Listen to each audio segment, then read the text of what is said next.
Good evening, everybody. I'm Panzisions, former Saxony champion and former Lancenecht and KT. In this video, I will be teaching you the generality of combats in the Holy Roman Empire. So without further ado, let's begin. Okay, for this first segment, we will be going over basic moves and the overall gameplay. So what you see now is, well, I have equipped the sword. It's pretty straightforward in how you equip it. However, as you see in the bottom of your screen next to your third slot, you will see this thing called stamina. Now, if that stamina goes all the way to 0, your shield will go down and you will not be able to use it until it has gone over the 3-second cooldown in order to regenerate the stamina. With the sword, if you have it equipped, you can equip that by pressing whatever slot or clicking the slot, and that will equip your sword or whatever weapon you're using. So with the sword, if you're on PC, on mobile, it's just you're clicking whatever button says to attack or whatever. But when you're on PC, you simply just left click, and you can use either E, keyboard letter E, or right click, hold right click to raise your shield. When attacking, if we, for example, hit the shield of an opponent, let's say, you will be stunned, and therefore granting the opponent the ability to retaliate and therefore damage your health. Simply, to fix this, you can simply just go around the guy and attempt to get past the shield, as if you hit the shield, it will result in your body or shield being parried, thus resulting in a potential damage due to your health, and that can kill you in the midst of combat. However, if you use things like the spear, it will have this delay. As you can see here, I should have mentioned this for the sword earlier. If you have something like the spear, it will have this delay. Same with the sword.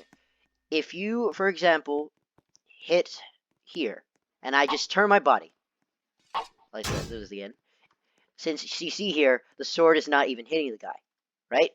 So I stab, and then I just turn the body to the shield. If you see that again, I stab, it doesn't hit the guy. Move left, that delay will register. For example, if I do this, and if I just turn my body to the guy or their hitbox, it will register, and thus triggering damage. Overall, just make sure that you try not to hit their shield and try to get around it to their sides, as if you hit the shield, you will be damaged. That's if you manage to keep your, what do you call it, sword or shield in front of you, and you don't do anything to try and have it as secondary defense. We will be getting to back shielding right after this. But yes, that is the basics of combat. So in short, really it's just you equip whatever weapon you have, press whatever weapon you want to choose, 1, 2, or 3, and then really it's just about, it's this parrying and blocking combat. So really you just want to make sure you avoid hitting the shield, as hitting the shield can get you killed and trigger the death animation, like so. And yeah, for the second portion, we will be going over back shielding. Back shielding is the act of putting the shield on your back. Yes, that is literally what it means. It can be used to have this secondary defense if your initial attack fails, thus triggering the open shield animation, which can get you damaged. Like so. However, if you manage to do something like the back shield, You can do that by pressing C, or if you're mobile, press the button that says shield on back, or whatever it is. I'm a PC player, so I don't know what it is. So for PC players, press the key C or C as in cat. So you can do that if, for example, you stab someone. You can press C and that will trigger the back shield. So if I do that again and I turn my camera, I can shield on my back. That can be really helpful if you're wanting to defend yourself from any damage taken, as this is one of the unique features in this type of tech. So once again, if your initial attack fails, for example, if you try to go for the side and it fails, you can shield your back and it will block the attack on the back. But be careful for if some attacks can be hit on the side, because the back shield is really small, because enemies can hit you on the sides. So be careful of that, as it can only block in the direction of your back. It cannot block the sides or the left. As you can see here, it will only block in the direction of the shield. Now, when you use these back shield, you can use it in combat scenarios. Like, for example, I am fighting someone. I can use that as a way to, like, somehow act as a secondary defense to have this consistent defense and offense while fighting.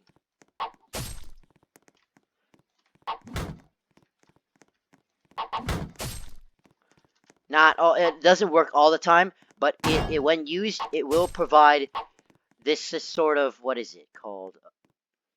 It will just rattle the opponent if they're usually new, because if newer players tend to be more, well, new to the game, so they will not be able to predict a new move, such as the back shield.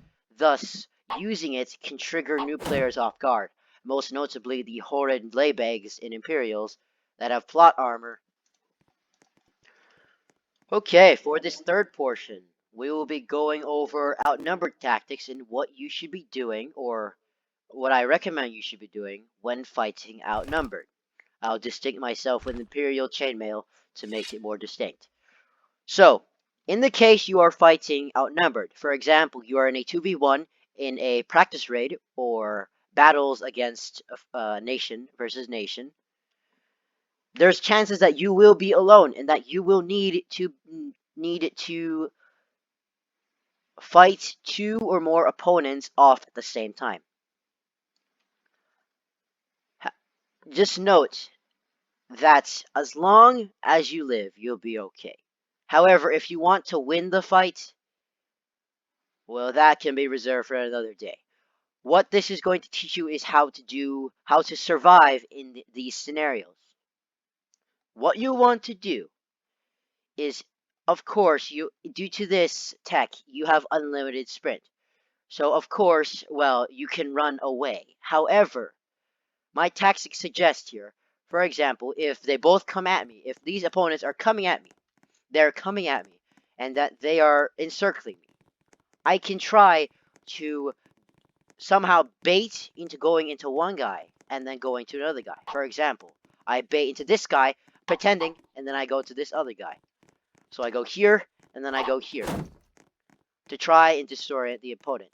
Another example would be like, doing this, baiting, and then going for this other guy who is not expecting anything, and therefore damaging them. It's basically, you're just like deceiving the opponent. You're just going for one guy, but you're going for another guy. That can trick up the opponents and actually can reduce TK. Well, enhance TK, enforce TK. However, if the opponents are more spread out, that's kind of hard to do, as they can see your sword. However, if the opponents are more bunched up, for example, you can attempt to dive in between them, and that will force possible TK and a hit of their shield or body. That can help you by lowering their health and causing disorientation between their teamwork. Overall, what you just want to do is run away, bait one, and go to the other. And if they're bunched up, try to go in between them to force TK. For this last segment, I'll be going over the advanced moves and what you can do if you're able. This is mostly recommended for PC players. What I call this here, first off, is the Panzer Bait. What you're going to do is, if you're PC, look at me carefully. Unequip your sword, and as soon as you hear the sheathing sound, press left click. For example,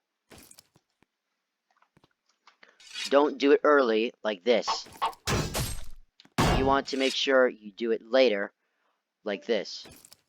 Wait like half a second and then do it. Don't do this at the same time because it can trigger the block animation for the other person. Like that. Don't do that. Do this. Once again, equip your shield, equip your sword. Unequip, wait for like a second. Well, half a second, and then stab. If you don't hear any stabbing sound, you did it right. This is right. This is the correct way. This is the incorrect way. This is used in areas in which you need to bait the opponent. For example, I do this. I can do that, and I can bait someone into another area. However, opponents who are more advanced can read this and not respond at all. And they'll just simply not fall for that bait. But lesser opponents will fall for it. Like this. Like they'll tilt towards the area, and using the delayed hit to your advantage, you can get a hit. Like so. You can do this with anything, really. You can do this, you can do this, you can do this, and you can do this. And this. And really, that's pretty much it. The last thing is ghost shielding. Ghost shielding is the act of shielding, but not shielding. You can do that by having your shield on your back, if you, usually preferably when you're running away. For example, if you're doing this, and then you can just do something like, you stab the air, you press C, and that will trigger a ghost shield. In real time, this is what would happen. Like, well, slow motion, well, this is what it looked like. If I have my shield on the back, my sword in front, I am exposed. However, if I hit the opponent's shield, and after hearing the block animation, and press C, you will trigger the ghost shield, like so.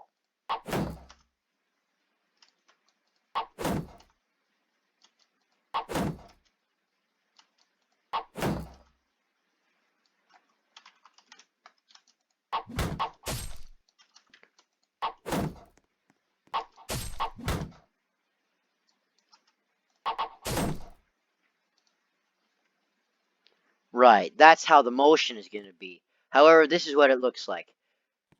After I hit the guy, and then they'll hit me, I just press C, and it will trigger Ghost Shield. Look at this.